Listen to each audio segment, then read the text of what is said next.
Hello दोस्तों, आप सभी का मेरे YouTube channel R M education पर स्वागत है। जैसा कि आपको पता है कि मैं अपने इस चैनल आर एम एजुकेशन पर प्रतिदिन एक एमपी पटवारी का प्रैक्टिस सेट अपलोड करता हूं। तो ऐसे ही प्रतिदिन नए नए प्रैक्टिस सेट पाने के लिए मेरे चैनल आर एम एजुकेशन को सब्सक्राइब जरूर करें और बेल नोटिफिकेशन को ऑल पर क्लिक कर दें, जिससे कि मैं जितने भी नए नए प्रैक्टिस सेट डालूंगा तो उसका नोटिफिकेशन आप तक आसानी से पहुंच सके और आप कोई भी एमपी पटवारी का प्रैक्टिस सेट मिस ना कर सकें। तो चलिए आज का हमारा वीडियो स्टार्ट करते हैं। आज का हमारा है एमपी पटवारी प्रैक्टिस सेट 19। तो चलिए स्टार्ट करते हैं। एक भाई ने कमेंट्स किया था कि अक्षर थोड़ी वर्ड छोटे छोटे दिखाई देते हैं। तो आज मैंने उसका सॉल्यूशन निकाला है। तो चलिए आज का हमारा वीडियो स्टार्ट करते हैं। चलिए, तो सबसे पहले देखते हैं हम सामान्य हिंदी के 25 क्वेश्चन। तो सामान्य हिंदी में क्वेश्चन नंबर पहला, दिए गए शब्द का विलोम चुनें। तो सामान्य सामान्य का विलोम होगा विशेष, क्योंकि सामान्य एक नॉर्मल इंसान होता है। तो विशेष एक मोस्ट मोस्ट में आ जाएगा। तो यहाँ सामान्य का विलोम होगा विशेष। क्वेश्चन नंबर दो, दिए गए शब्द के पर्यायवाची शब्द का चयन करें। तो स्वर्ण स्वर्ण का पर्यायवाची होता है कंचन। ऑप्शन ए, स्वर्ण का पर्यायवाची होता है कंचन। और सोना भी होता है, कनक भी होता है, लेकिन यहाँ ऑप्शन है कंचन। तो स्वर्ण का पर्यायवाची होगा कंचन।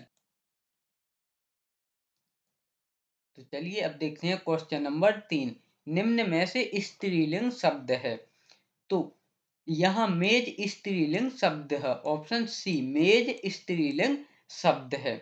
क्वेश्चन नंबर 4, गुड़िया का बहुवचन होगा। तो गुड़िया का बहुवचन होगा गुड़िया। ऑप्शन सी, गुड़िया गुड़िया का बहुवचन होगा गुड़िया। क्वेश्चन नंबर 5, दिए गए वाक्य में रेखांकित खंड को प्रतिस्थापित करने के लिए उपयुक्त विकल्प का चयन करें। सीता के लव और कुश दो बेटे थे। यानी बेटे, अगर हमें प्रतिस्थापित करना है तो बेटी का दूसरा पर्यायवाची शब्द यहाँ हम प्रयोग कर सकते हैं। तो बेटे बेटे का मतलब होता है तनय। तनय, तो हम वहां अगर उसको प्रतिस्थापित करेंगे तो यहाँ अगला वाक्य बनेगा, सीता के लव और कुश दो तनय हैं। यानी कि इस बेटे को हटाकर यहाँ पर हम तनय को लिख देंगे तो यह वाक्य प्रतिस्थापित हो जाएगा। चलिए क्वेश्चन नंबर 6, दिए गए वाक्य का वह भाग ज्ञात करें जिसमें कोई त्रुटि है। तो आप शान मेरे घर अवश्य आएं, मैं तुम लोगों को कुछ कीमती पुस्तकें भेंट करूंगा। तो यहाँ मैं तुम लोगों को कुछ पुस्तकें भेंट करूंगा, इस वाक्य में त्रुटि है, क्योंकि यहाँ होना था मैं आप लोगों को कुछ पुस्तकें भेंट करूंगा। ऑप्शन बी इसका आंसर है। क्वेश्चन नंबर 7, निम्नलिखित में से उस विकल्प का चयन करें जो जान हथेली पर रखना मुहावरे का अर्थ व्यक्त करता है। तो जान हथेली पर रखना मुहावरे का अर्थ है जीवन को संकट में डालना। ऑप्शन सी, जीवन को संकट में डालना। क्वेश्चन नंबर 8, निम्नलिखित में अब अव्यय शब्द है। तो इसमें आजकल अव्यय शब्द है। ऑप्शन डी, अव्यय शब्द है आजकल। क्वेश्चन नंबर 9, दिए गए वाक्य का वह भाग ज्ञात करें जिसमें कोई त्रुटि है। पहले 2 दिन तो सुधा ने कृष्ण को सामने से गुजरते देखा था, लेकिन वह तो तड़के ही निकल जाता था। तो यहाँ इसमें तड़के ही निकल जाता था नहीं होना था है। तो इस वाक्य में यहाँ त्रुटि है। तो यहाँ है निकल जाता था। ऑप्शन ए इसका आंसर है। अगर यहाँ होता निकल जाता है तो यह वाक्य सही होता। यानी निकल जाता था, यानी कि भूतकाल की बात हो गई वो तो यहाँ होना था निकल जाता है। क्वेश्चन नंबर 10, दिए गए शब्द के पर्यायवाची शब्द का चयन करें। तो महादेव का पर्यायवाची शब्द होता है शंकर। ऑप्शन डी, महादेव का पर्यायवाची शब्द होता है शंकर। क्वेश्चन नंबर 11 सही वर्तनी वाले शब्द का चयन करें। तो यहाँ ऑप्शन डी विध्वंस सही वर्तनी में लिखा है। ऑप्शन डी विध्वंस ऑप्शन डी में सही लिखा है, शुद्ध लिखा है। क्वेश्चन नंबर 12 दिए गए वाक्यांश के लिए एक शब्द दीजिए जिसे जीता ना जा सके वह अजेय होता है। ऑप्शन सी जिसे जीता ना जा सके वह अजेय होता है। क्वेश्चन नंबर 13 दिए गए वाक्य का वह भाग ज्ञात करें जिसमें कोई त्रुटि है। मैंने राम को सभी महत्वपूर्ण प्रश्नों के उत्तर बताए परंतु उसे कुछ समझ में न आया। तो यहाँ उसे कुछ समझ में न आया और वाक्य में त्रुटि है, क्योंकि यहाँ होना था उसे कुछ समझ में नहीं आया। ऑप्शन सी उसे कुछ समझ में नहीं आया, इस वाक्य में त्रुटि है। क्वेश्चन नंबर 14 निम्नलिखित में से उस विकल्प का चयन करें जो फूंक फूंक कर कदम रखना मुहावरे का अर्थ व्यक्त करता है। तो फूंक फूंक कदम रखना मुहावरे का अर्थ होता है सोच समझकर काम करना। ऑप्शन सी सोच समझकर काम करना, ऑप्शन सी। क्वेश्चन नंबर 15 सही वर्तनी वाले शब्द का चयन करें। तो यहाँ सही वर्तनी वाला शब्द है यानी शुद्ध शब्द है श्रद्धालु। ऑप्शन ए, ऑप्शन ए श्रद्धालु यहाँ सही वर्तनी में लिखा है। क्वेश्चन नंबर सॉरी यहाँ थोड़ी मिस्टेक हो गई है, चलो उसके लिए कोई नहीं, उसके लिए माफी चाहता हूँ। क्वेश्चन नंबर 17 दिए गए वाक्यांश के लिए एक शब्द दीजिए जिसे भुलाया ना जा सके। तो उसे होता है अविस्मरणीय। ऑप्शन बी जिसे भुलाया ना जा सके वह होता है अविस्मरणीय। क्वेश्चन नंबर 18 दिए गए शब्द का विलोम चुने। तो व्योम, व्योम का विलोम होता है धरा। ऑप्शन बी व्योम का विलोम होता है धरा। क्वेश्चन नंबर 19 निम्न में से किसमें तत्पुरुष समास है। तो सभापति में तत्पुरुष समास है, क्योंकि हम इसका समास विग्रह करेंगे तो इसका समास विग्रह होगा सभा के लिए पति। ऑप्शन तो इसका समास विग्रह होगा सभा के लिए पति। तो यह तत्पुरुष समास है, ऑप्शन ए। क्वेश्चन नंबर 18 देवालय का संधि विच्छेद होगा। तो देवालय का संधि विच्छेद होगा देवधन, देवधन आलय। Option C, option C Devdhan आलय इसका सही आंसर होगा। ऑप्शन सी देवधन आलय, आलय, ऑप्शन सी। क्वेश्चन नंबर 19 रिक्त स्थान को भरने के लिए उपयुक्त शब्द का चयन करें। चोर के पीछे पुलिस भागी डॉट डॉट डॉट उसे पकड़ नहीं पाई। तो यहाँ शब्द आएगा परंतु, क्योंकि चोर के पीछे पुलिस भागी परंतु उसे पकड़ नहीं पाई। Option A. क्वेश्चन नंबर 20 खिलौना शब्द में मूल शब्द है। तो खिलौना शब्द में मूल शब्द है खेल। ऑप्शन थोड़ी यहाँ टाइपिंग में मिस्टेक हो जाती है, उसके लिए माफी चाहता हूँ, उसको आप ध्यान दीजिएगा कि अगर वो तीसरे नंबर पे है तो ऑप्शन सी है। तो इसका आंसर है ऑप्शन सी खेल। खिलौना शब्द में मूल शब्द है खेल। क्वेश्चन नंबर 21 स्वर संधि में किसका मेल होता है। तो ये तो सभी को पता है कि स्वर संधि में स्वरों का मेल होता है। ऑप्शन ए स्वर संधि में स्वरों का मेल होता है। क्वेश्चन नंबर 22 उन्होंने कहा जाना है वाक्य में किस प्रकार की अशुद्धि है। तो इसमें सर्वनाम संबंधी अशुद्धि है। ऑप्शन ए सर्वनाम संबंधी अशुद्धि। क्वेश्चन नंबर 23 सामासिक पद को तोड़ना कहलाता है। तो सामासिक पद को तोड़ना कहलाता है समास विग्रह। ऑप्शन सी समास विग्रह। क्वेश्चन नंबर 24 कर्म वाच्य में प्रधान होता है। तो कर्म वाच्य में प्रधान होता है कर्म। ऑप्शन डी कर्म वाच्य में प्रधान होता है कर्म। क्वेश्चन नंबर 25 क्रिया से बनने वाली भाववाचक संज्ञा है। तो क्रिया से बनने वाली भाववाचक संज्ञा है रुलाई। Option C, option C रुलाई। इस प्रकार हमने सामान्य हिंदी के 25 क्वेश्चन कंप्लीट किए। अब देखते हैं सामान्य विज्ञान के 25 क्वेश्चन। तो क्वेश्चन नंबर पहला, आंख में प्रवेश करने वाले प्रकाश की मात्रा को इसके द्वारा नियंत्रित किया जाता है, तो इसे आइरिस द्वारा नियंत्रित किया जाता है। ऑप्शन डी, आइरिस द्वारा नियंत्रित किया जाता है।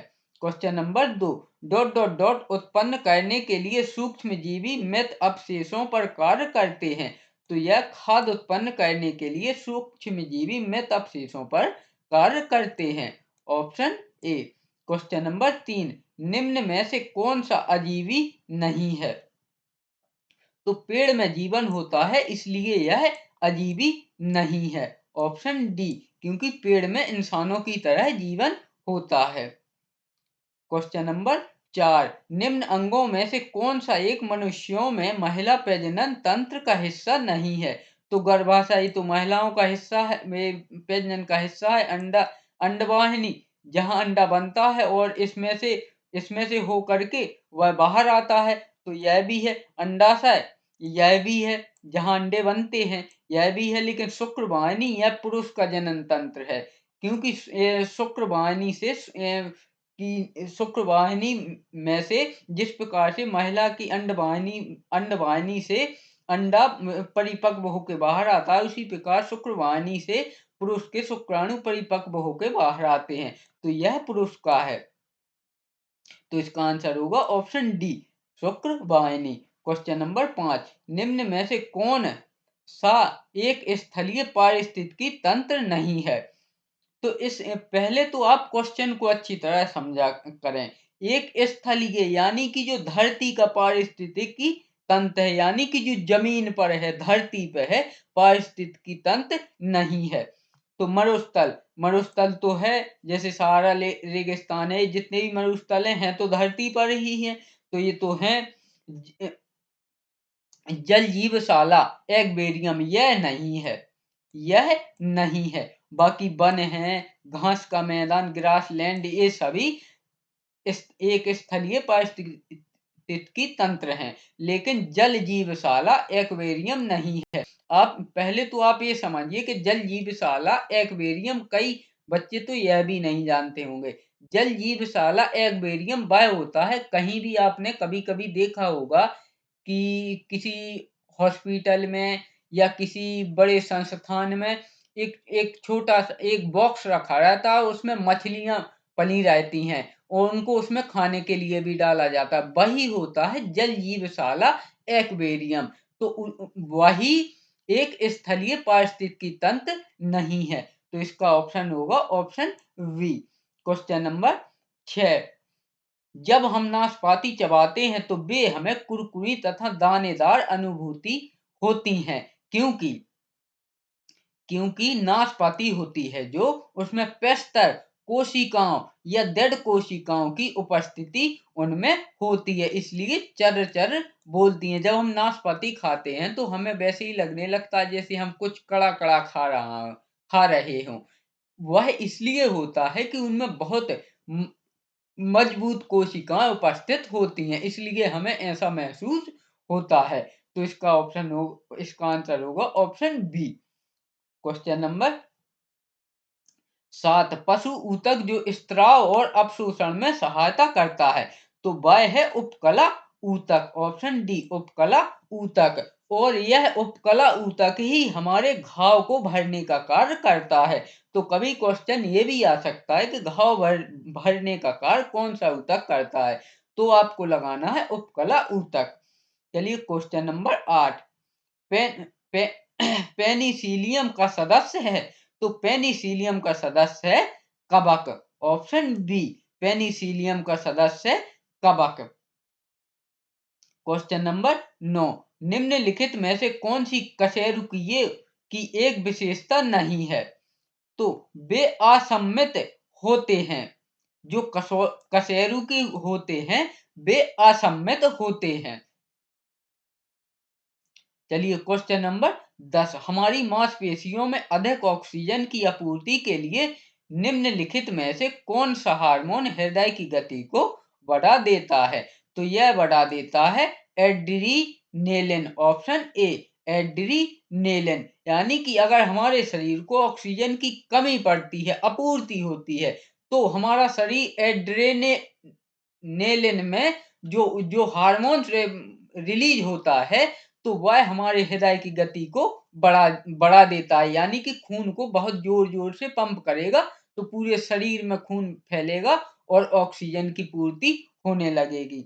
तो यह है एड्रेनल। लेकिन यह कभी कभी खतरा भी बन जाता है कि अगर मान के चलो कि ज्यादा पंप करने लगा तो फिर अटैक आने की भी संभावना हो सकती है। तो इसके इसके कुछ फायदे भी हैं और कुछ नुकसान भी हैं, लेकिन यह इसका कार्य है, एड्रेनेलिन। क्वेश्चन नंबर 11, कौन हड्डियों को जोड़ता है? तो हड्डियों को स्नायु जोड़ता है। ऑप्शन बी, स्नायु जोड़ता है। और कभी कभी क्वेश्चन घुमा के भी आ सकता है कि कौन हड्डियों को जोड़ता है, ये तो ठीक है, लेकिन यहाँ स्नायु की जगह यहाँ पर आ सकता है कंडरा। कंडरा, तो आपको यह भी लगाना है, क्योंकि स्नायु को ही कंडरा बोलते हैं। तो इसका आंसर होगा ऑप्शन वी। क्वेश्चन नंबर 12, बच्चे खेलते समय कैरम बोर्ड पर पाउडर इसलिए छिड़कते हैं क्योंकि घर्षण घटाने के लिए। ऑप्शन ए, घर्षण घटाने के लिए बच्चे कैरम बोर्ड पर पाउडर छिड़कते हैं।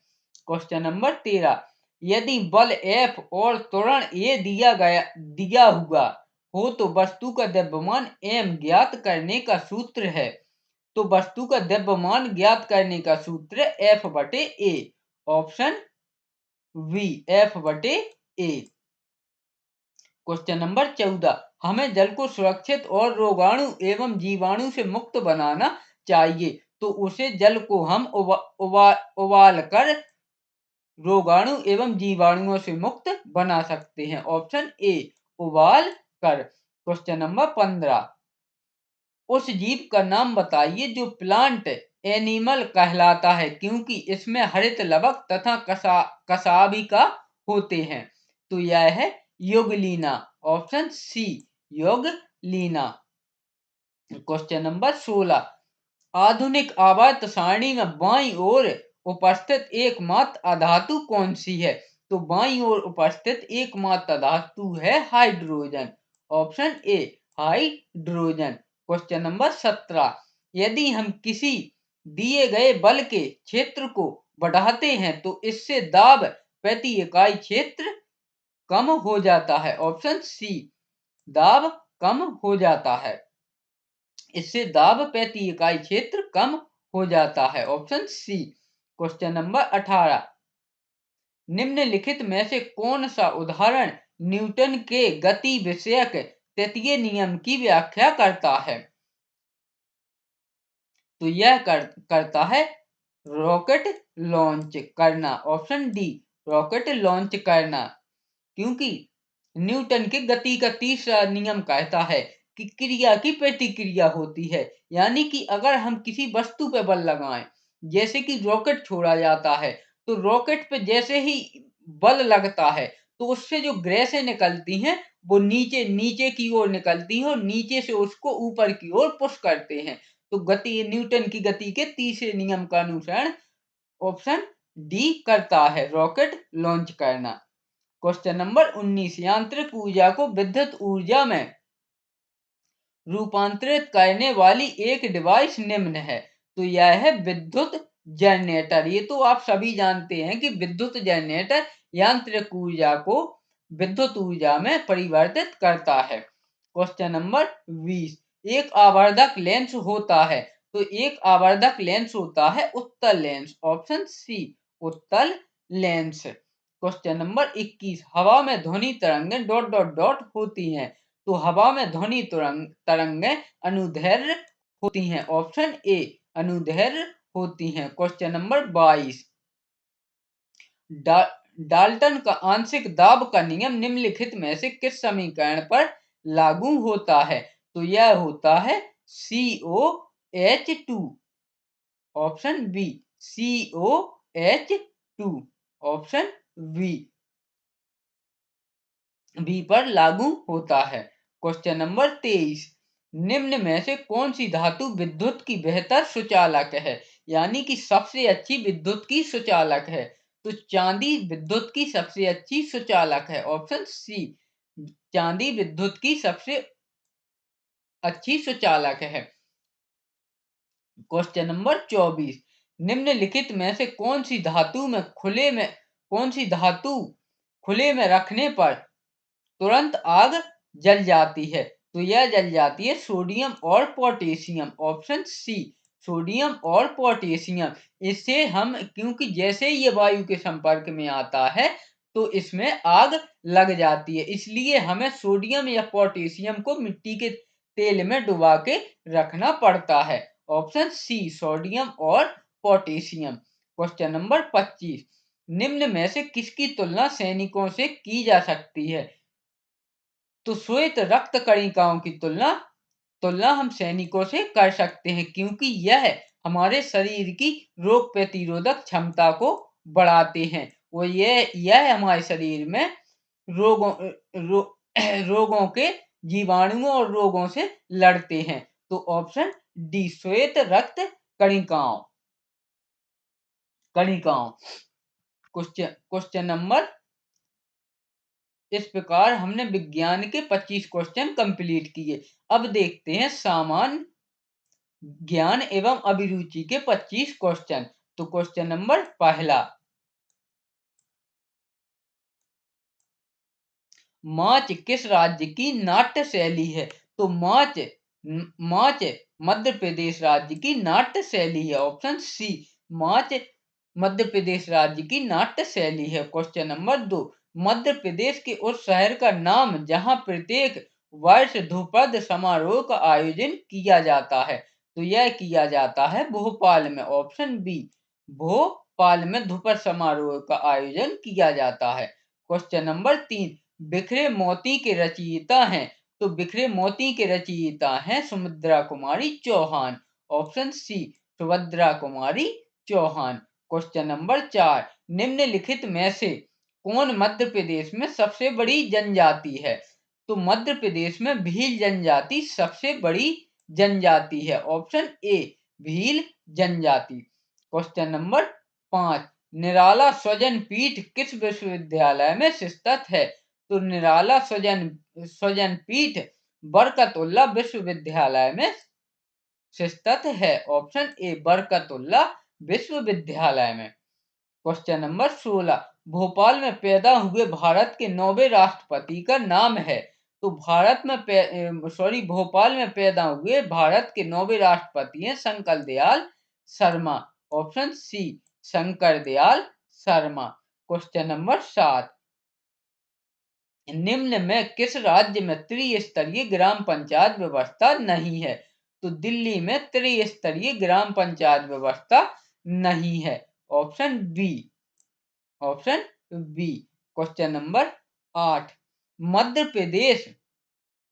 प्रदेश में सर्वप्रथम अनुसूचित जाति एवं जनजाति वर्ग के लोगों को संरक्षण प्रदान करने के उद्देश्य से पुलिस विभाग द्वारा अनुसूचित जाति जनजाति कल्याण यानी अनुसूचित जाति जनजाति कल्याण शाखा का गठन कब किया गया था? तो यह किया गया था 1973 में। ऑप्शन डी, 1973 में। क्वेश्चन नंबर 9, संध्या अग्रवाल का संबंध निम्नलिखित में से किस खेल से है? तो संध्या अग्रवाल का खेल क्रिकेट से है। ऑप्शन वी, क्रिकेट से। और संध्या अग्रवाल भारतीय महिला क्रिकेट टीम की कप्तान भी रह चुकी हैं। क्वेश्चन नंबर 10, मध्य प्रदेश शासन द्वारा राष्ट्रीय सैयद जोशी सम्मान को क्षेत्र में दिया जाता है? तो यह दिया जाता है हिंदी व्यंग के क्षेत्र में। ऑप्शन डी, हिंदी व्यंग के क्षेत्र में। क्वेश्चन नंबर 11, निम्न कौन सा पठार पश्चिमी मध्य प्रदेश के लगभग पूरे हिस्से को ढकता है? तो मालवा पठार पश्चिमी मध्य प्रदेश के लगभग पूरे हिस्से को ढकता है। Option A. क्वेश्चन नंबर 12, 1972 में भोपाल जिला कौन से जिले से बनाया गया था? तो यह बनाया गया था सीहोर से। ऑप्शन ए, सीहोर से। क्वेश्चन नंबर 13, ... सांची स्तूप प्रारंभिक रूप से और मूल रूप से निर्मित एक छोटी संरचना थी तो यह थी ईंटों की, ऑप्शन डी ईंटों की। क्वेश्चन नंबर 14, सूर्य का उत्तरायण होने से प्रदेश में क्या परिवर्तन होगा? तो इससे तापमान में वृद्धि होगी, ऑप्शन ए तापमान में वृद्धि होगी। क्वेश्चन नंबर 15, भारत का प्रथम और ऊर्जा संयंत्र मध्य प्रदेश के किस जिले में स्थापित किया गया है? तो यह किया गया है इंदौर में, ऑप्शन ए इंदौर में, यानी कि भारत का प्रथम सौर ऊर्जा संयंत्र मध्य प्रदेश के इंदौर जिले में स्थापित किया गया है, option A. Question number 16, Madhya Pradesh के किस जिले में रेलवे स्लीपर बनाने का कारखाना है? तो मध्य प्रदेश के सीहोर जिले में रेलवे स्लीपर बनाने का कारखाना है। क्वेश्चन नंबर 17, कौन सा पर्यटन स्थल मूर्ति कला का तीर्थ कहलाता है? तो खजुराहो पर्यटन स्थल मूर्ति कला का तीर्थ कहलाता है, option B Khajuraho. Question number 18, Bansagar बांध परियोजना में निम्नलिखित में से कौन सा राज्य संयुक्त उद्गम नहीं है? तो छत्तीसगढ़ राज्य बाणसागर बांध परियोजना में संयुक्त उद्गम नहीं है, option A Chhattisgarh. Question number 19, Madhya Pradesh के कितने प्रतिशत भाग से जलोढ़ मिट्टी पाई जाती है? तो मध्य प्रदेश के 3% भाग से जलोढ़ मिट्टी पाई जाती है, ऑप्शन सी जलोढ़ मिट्टी 3% भाग से। क्वेश्चन नंबर 20, रानी दुर्गावती राजकुमारी थी, तो रानी दुर्गावती राजकुमारी थी चंदेल राजाओं की, ऑप्शन सी चंदेल वंश की या राजाओं की। क्वेश्चन नंबर 21, जनगणना 2011 के अनुसार मध्य प्रदेश में कितने संभाग हैं?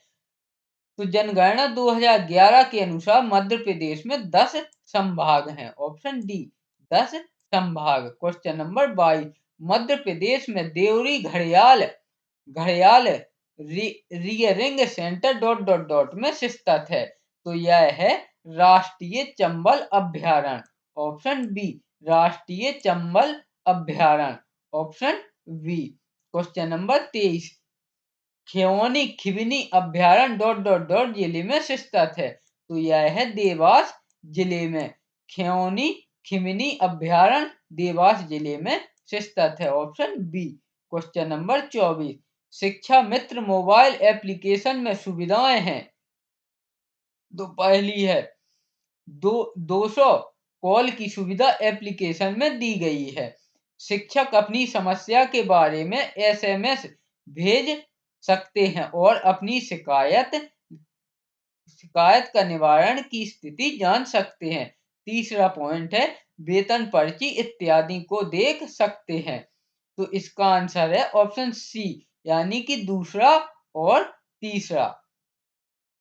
यानी कि शिक्षक अपनी समस्या के बारे में एसएमएस भेज सकते हैं और अपनी शिकायत का निराकरण की स्थिति भी जान सकते हैं और वेतन पर्ची इत्यादि को भी देख सकते हैं, तो इसका आंसर है ऑप्शन सी 2 और 3 दोनों। क्वेश्चन नंबर 25 और आज के हमारे इस वीडियो का सामान्य ज्ञान और अभिरुचि का अंतिम प्रश्न, तो मध्य प्रदेश में मत्स्य पालन अधिनियम कब अधिनियमित किया गया था? तो यह किया गया था 1948 में, ऑप्शन ए 1948 में। इस प्रकार हमने सामान्य ज्ञान एवं अभिरुचि के भी 25 क्वेश्चन कंप्लीट किए। अब देखते हैं सामान्य कंप्यूटर के 25 क्वेश्चन।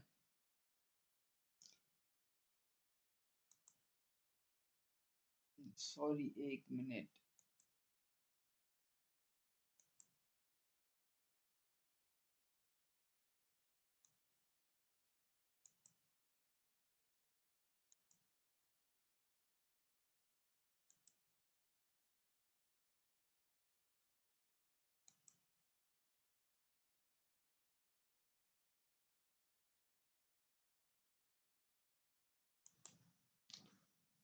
कंप्यूटर में क्वेश्चन नंबर पहला,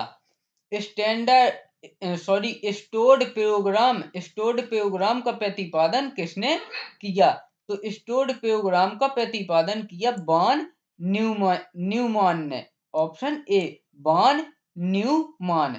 क्वेश्चन नंबर 2, भारतीय वैज्ञानिकों द्वारा बनाया गया प्रथम सुपर कंप्यूटर है, तो यह है परम। ऑप्शन ए भारतीय वैज्ञानिकों द्वारा बनाया गया प्रथम सुपर कंप्यूटर है परम।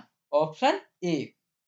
क्वेश्चन नंबर 3, डब्ल्यू कमांड्स बांटती है, तो डब्ल्यू कमांड्स बांटती है दो विंडो में प्रदर्शन के लिए। ऑप्शन ए दो विंडो में प्रदर्शन के लिए। क्वेश्चन नंबर 4, फाइलें हैं, तो फाइलें हैं रिकॉर्ड्स का संग्रह।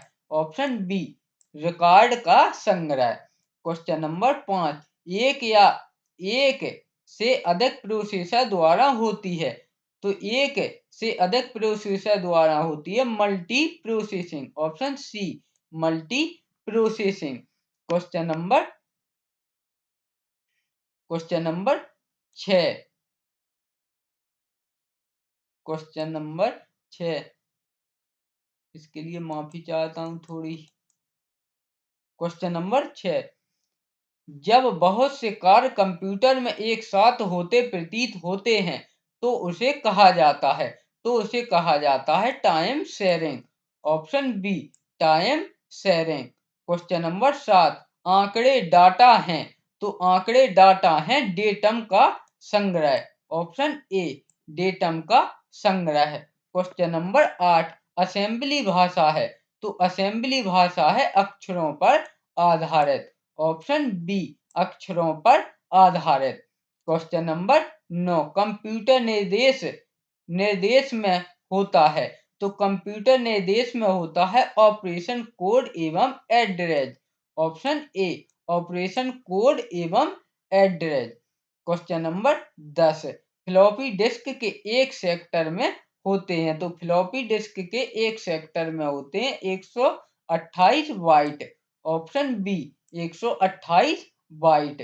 Question number 11, V V D U स्क्रैमी में होती है, तो VDU स्क्रैमी में होती है 80 अक्षर एवं 24 लाइन। ऑप्शन डी 80 अक्षर एवं 24 लाइन।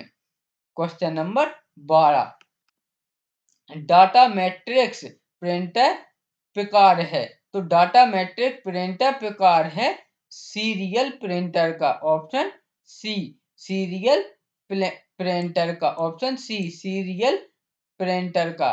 क्वेश्चन नंबर 13, कंप्यूटर का आधार कौन सी संख्या पद्धति है, तो कंप्यूटर का आधार बाइनरी संख्या पद्धति है। ऑप्शन वी बाइनरी संख्या पद्धति। क्वेश्चन नंबर 14, माइक्रो प्रोसेसर किस पीढ़ी का कंप्यूटर है, तो माइक्रो प्रोसेसर चतुर्थ पीढ़ी के कंप्यूटर हैं। ऑप्शन डी चतुर्थ पीढ़ी के।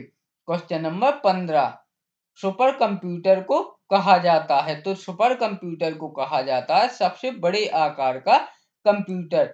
ऑप्शन ए सबसे बड़े आकार का कंप्यूटर। क्वेश्चन नंबर 16, निम्नलिखित में से सुपर कंप्यूटर है, तो साइबर 205 यह भी सुपर कंप्यूटर है, K1 यह भी सुपर कंप्यूटर है, तो इसका आंसर होगा ऑप्शन सी दोनों, ए व बी दोनों। ऑप्शन सी इसका आंसर होगा दोनों, ए व बी दोनों।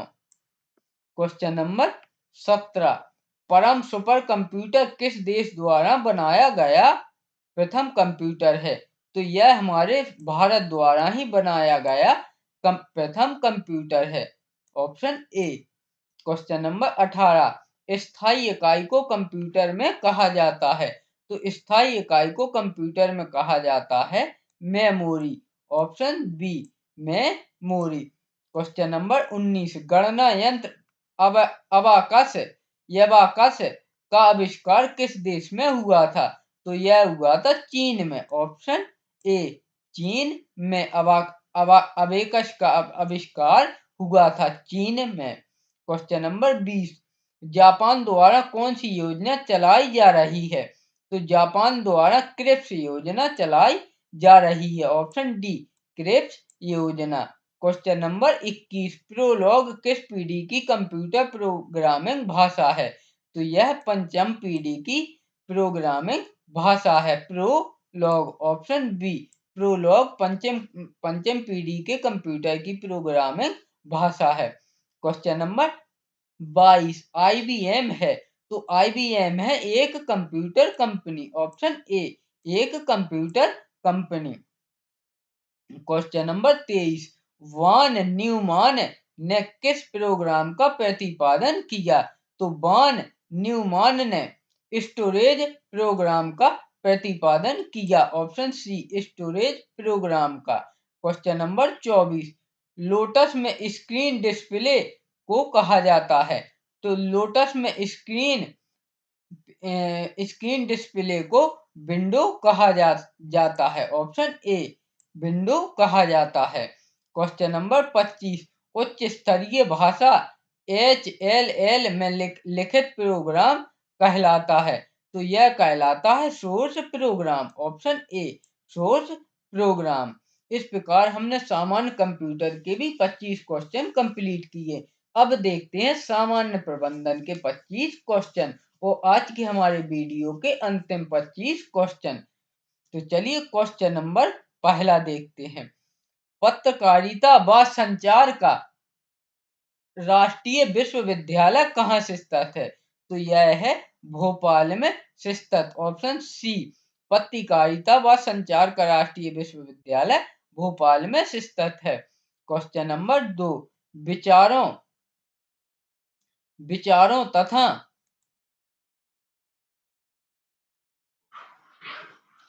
विचारों तथा संदेशों को मौखिक और गैर मौखिक संकेतों में बदलना रूप में जाना जाता है? तो यह जाना जाता है एन कोडिंग के रूप में, option B, encoding, option B. Question number 3, आंतरिक व बाह्य कारक जो कक्षा में छात्रों द्वारा संदेश के स्वागत को प्रभावित करते हैं को संदर्भित किया जाता है? तो यह किया जाता है शोर को संदर्भित, ऑप्शन डी, शोर को। क्वेश्चन नंबर 4, संचार पर उनके प्रभाव के लिए इशारों और शरीर की मुद्राओं के अध्ययन को इस रूप में जाना जाता है? तो यह जाना जाता है किराइनेसिक्स, ऑप्शन ए, किराइनेसिक्स, ऑप्शन ए। क्वेश्चन नंबर 5, निम्न में से कौन सा संचार का प्रभावी तरीका है? तो वर्बल कम्युनिकेशन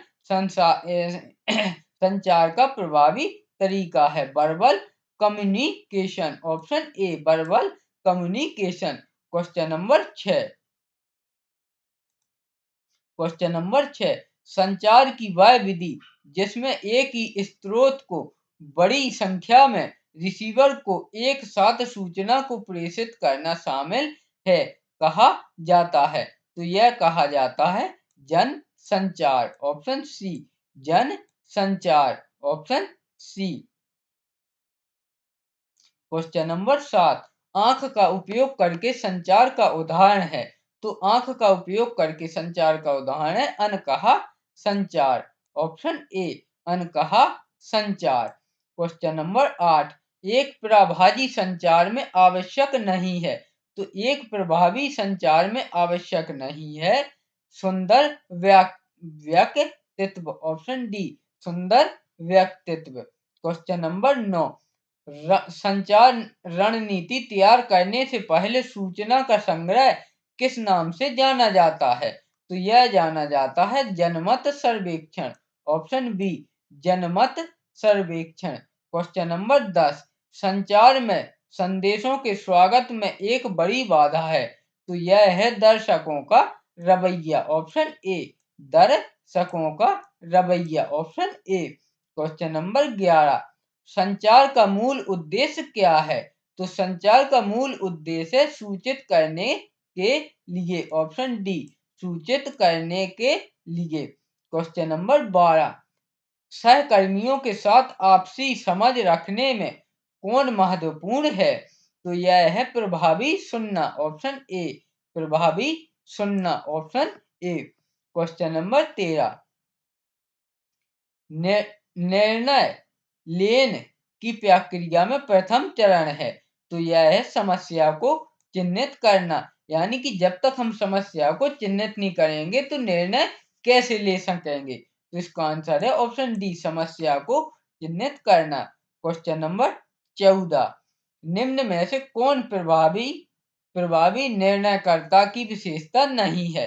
तो मतान्धता यह प्रभावी निर्णयकर्ता की विशेषता नहीं है। Option D, मतान्धता।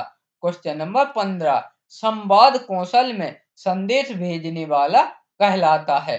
तो यह कहलाता है प्रेषक। ऑप्शन ऑप्शन सी, प्रेषक।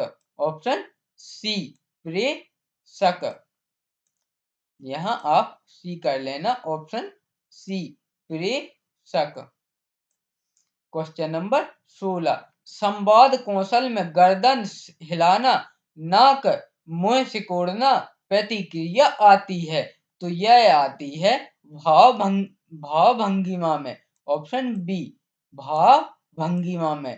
क्वेश्चन नंबर 17, संवाद कौशल में प्रेषक व प्राप्तकर्ता की भावना, संवेदनाएं, विचार आदि संप्रेषण मनोवैज्ञानिक है। ऑप्शन ए, मनोवैज्ञानिक। क्वेश्चन नंबर 18, संवाद कौशल में प्रेषक व ग्रहणकर्ता के मध्य रिश्ता कहलाता है। तो यह कहलाता है संबंध। ऑप्शन सी, संबंध। क्वेश्चन नंबर 19, एक सहनशील व्यक्ति वह होता है जो दूसरों के विचारों को स्वीकार करे। सही है, यानी कि एक सहनशील व्यक्ति वह होता है जो, ऑप्शन ए है, दूसरे के विचारों को स्वीकार करे। बिल्कुल सही है। दूसरों को वे जिस बात में विश्वास करते हैं बिना उन्हें दंडित किए विश्वास विश्वास विश्वास करने देना, यह भी सही है। पीड़ित लोगों के प्रति दया दिखाना, लेकिन यह नहीं है, क्योंकि हाँ यह भी है। ऑप्शन नहीं, यह नहीं हो सकता है। यहाँ भी थोड़ी मिस्टेक हो गई है, हो जाती है कभी कभार। ऑप्शन शायद यहाँ मैं आपको कभी भी गलत, मेरा मतलब यही है हमेशा कि आप लोगों को गलत गलत कंटेंट कभी ना मिले। तो इसका आंसर होगा ऑप्शन ए और बी दोनों। तो इसका आंसर होगा ऑप्शन डी, ए और बी दोनों। क्वेश्चन नंबर 20, आधुनिकता को मानने वाला व्यक्ति किन मूल्यों के संचार में विश्वास रखता है। तो यह रखता है सृजनात्मक मूल्य। ऑप्शन सी, सृजनात्मक मूल्य। Option C. क्वेश्चन नंबर 21, प्रबंधन में चयन, कौशल विकास, प्रशिक्षण आदि मानवीय गुणों की अवधारणा से औचित्य है। तो यह है कर्मचारी। ऑप्शन बी, कर्मचारी। क्वेश्चन नंबर 22, प्रबंधन के सिद्धांत होते हैं। तो प्रबंधन के सिद्धांत होते हैं सार्वभौमिक। ऑप्शन ए, सार्वभौमिक। क्वेश्चन नंबर 23, हेनरी फेयोल हैं। तो हेनरी फेयोल एक उत्खनन इंजीनियर है। ऑप्शन ए, उत्खनन engineer. Option A. Question number 24, division of work का सिद्धांत की सामान्यता अवधारणा है। तो यह है विशेषीकरण नेतृत्व की क्षमता। ऑप्शन ए, विशेषीकरण नेतृत्व की क्षमता। Option A. क्वेश्चन नंबर 25 और आज के हमारे वीडियो का अंतिम प्रश्न, निम्न में से कौन सी अवधारणा टेलर की वैज्ञानिक अवधारणा का स्वरूप नहीं है। तो कार्यात्मक प्रबंधकीय गुण, यह टेलर की वैज्ञानिक अवधारणा का स्वरूप नहीं है। कार्यात्मक प्रबंधकीय गुण। Option A, option A. इस प्रकार आज हमने एमपी पटवारी का प्रैक्टिस सेट 19 कंप्लीट किया। अगर वीडियो पसंद आया हो तो वीडियो को लाइक करें और चैनल को सब्सक्राइब जरूर करें और साथ में बेल नोटिफिकेशन को ऑल पर क्लिक करें, जिससे मैं जितने भी प्रैक्टिस सेट अपने इस चैनल RM एजुकेशन पर अपलोड करूं तो उसका नोटिफिकेशन तुरंत आपके पास पहुंच जाए और आप कोई भी प्रैक्टिस सेट मिस ना कर सकें। तो चलिए वीडियो में अंत तक बने रहने के लिए धन्यवाद।